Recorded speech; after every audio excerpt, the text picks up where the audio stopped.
चुनाव आयोग पर जो सवाल लगातार उठाए जा रहे थे, उसी सवाल पर सुप्रीम कोर्ट ने भी मुहर लगा दी है। सुप्रीम कोर्ट ने मान लिया कि चुनाव आयोग सरकार के हाथों की महज कठपुतली बनी हुई है और बाहुबली लोग अपने हिसाब से चीजें तय करते हैं। जो चुनाव आयोग सरकार के सामने हाथ फैलाते हो, वो चुनाव आयोग निष्पक्ष नहीं हो सकता है। वहीं सुप्रीम कोर्ट ने मीडिया को भी लताड़ लगाते हुए कह दिया कि मीडिया अब सत्ता की भोपू बन चुकी है।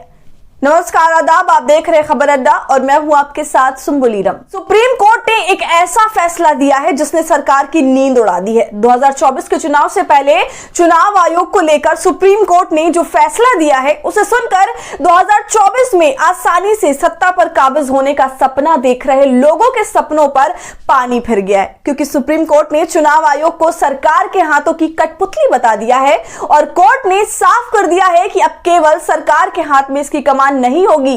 तो सुप्रीम कोर्ट ने सरकार के हाथ से न सिर्फ चुनाव आयोग की कमान खींच ली है, बल्कि साथ ही कोर्ट ने मीडिया की निष्पक्षता पर भी कई सवाल खड़े कर दिए हैं। सुप्रीम कोर्ट ने चुनाव आयोग के लिए एक समिति का गठन किया है, जिसमें प्रधानमंत्री, लोकसभा में नेता प्रतिपक्ष और सुप्रीम कोर्ट के चीफ जस्टिस ऑफ इंडिया को शामिल किया गया है।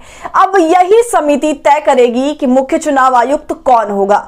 तो आज सुप्रीम कोर्ट ने चुनाव आयुक्त की नियुक्ति में विपक्ष को शामिल करके सरकार को बड़ा झटका दे दिया। कोर्ट ने आज अपने फैसले में जो कुछ कहा है, वो भारत के लोकतंत्र, राजनीति और मीडिया को शर्मसार करने वाला है। अमेरिकी राष्ट्रपति अब्राहम लिंकन का जिक्र कर सुप्रीम कोर्ट ने कहा कि उनका कहना था कि सरकार को कानून के हिसाब से ही चलना होगा। कोर्ट का कहना था कि भारत के परिप्रेक्ष्य में हम देखें तो ये बात कहीं से भी लागू नहीं होती। राजनीति में बेशुमार पैसा है, बाहुबली लोग अपने हिसाब से चीजें तय करते हैं। मीडिया पर इन लोगों को बेनकाब करने की जिम्मेदारी है, लेकिन उनका एक बड़ा सेक्शन अपनी विश्वसनीयता को खो चुका है।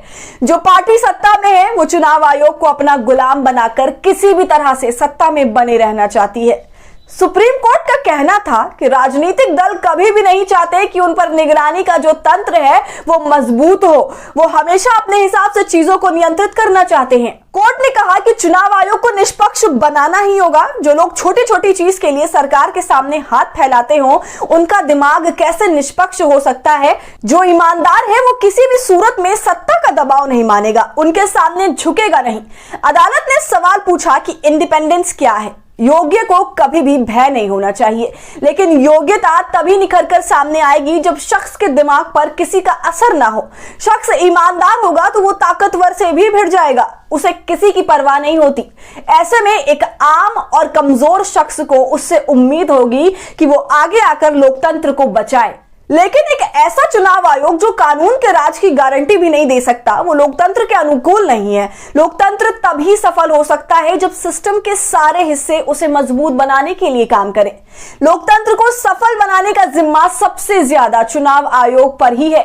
वो चुनाव ऐसे तरीके से कराएं जिसमें लोगों का फैसला साफ तौर पर दिखे। सुप्रीम कोर्ट का कहना था कि चुनाव आयोग को निष्पक्ष बनाने के लिए हम उन सभी पहलुओं पर विचार करेंगे जो जरूरी है। राजनीतिक दलों और नेताओं की गर्दन साफ तौर पर चुनाव आयोग के हाथ में होती है। वो निष्पक्ष रहेगा तो बेबाकी से भ्रष्ट बाहुबलियों पर नियंत्रण कर सकेगा।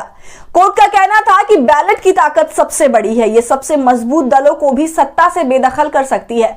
आयोग को चाहिए कि वो ईमानदार तरीके से बगैर डरे अपना काम करे। आयोग पर संसद और असेंबली के चुनाव कराने का जिम्मा होता है। ऐसे में हम चुनाव आयोग को मजबूत बनाकर रहेंगे। तो सुप्रीम कोर्ट ने 2024 के चुनाव से पहले मोदी सरकार को बहुत बड़ा झटका दे दिया है। आप चुनाव आयोग पर सुप्रीम कोर्ट के फैसले को लेकर क्या सोचते हैं, हमें कमेंट कर जरूर बताएं। और हमारी आजाद पत्रकारिता को आपके सपोर्ट की जरूरत है। वो तभी होगा जब आप जितना ज्यादा थैंक्स के बटन का इस्तेमाल करेंगे और इससे हमारी हौसला अफजाई करेंगे। साथ ही अगर अब तक आपने हमारे चैनल खबर अड्डा को यूट्यूब पर सब्सक्राइब नहीं किया है तो इसे अभी कर लीजिए।